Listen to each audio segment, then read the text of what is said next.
Yeah, listener, obviously got a lot of emotions about it. You know, he is my older brother. He was a lousy older brother, I'll tell you that.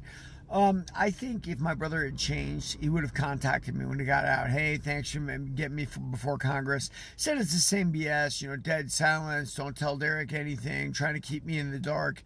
The funniest part is, as much as they try to keep me in the dark, I'm the guy who actually got their ass out of trouble. But, you know, they're not going to acknowledge that. Listen, the parallels to my criminal life and my martial arts life are eerie, right? Human nature. Scrap pack guys, oh, Dick, you sucked. Really? Are you kidding? Because I'm pretty sure I beat up most of you at one time or another. So it's just really weird to me, man. But that's human ego at work.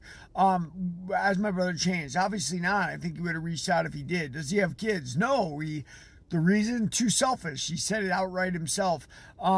His wife left him. And I told him, it's funny, he ripped me off in 2011 on the case I eventually went to jail for. And I tried to tell my father and brother, look, I'm going to get the same time as you guys. And I had the exact same time as my father. The only thing I didn't get was any money.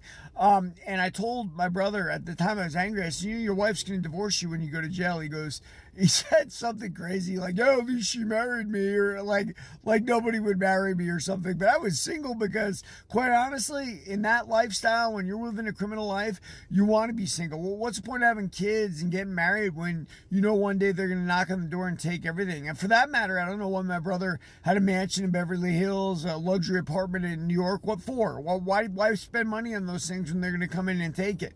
I wasted my money, right, on booze, women and drugs and everything else. But you know what? Guess what? Government would have taken it anyway. As it is, they've taken it into perpetuity. Like they take the money I earn now from those crimes. But listen, man, that's life. Ironically, they won't take any of my brother's money because his sentence is commuted.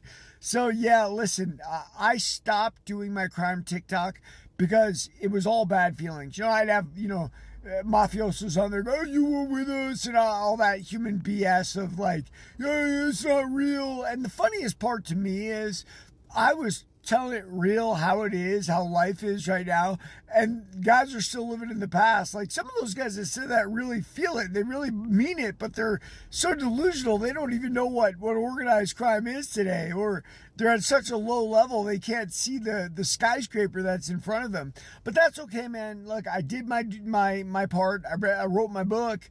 I spoke about it until my brother got in front of Congress, and I am done. Why do I talk about martial arts? Honestly, because it's my passion. And nothing the Scrap Pack did or could do is going to take away from the fact that, martial arts raised me. That was my first spiritual experience, first disciplinary experience, and, I love it, and I hope to pass it on to others. Read my book, Warrior of the Light, and Greed and Fear if you need to.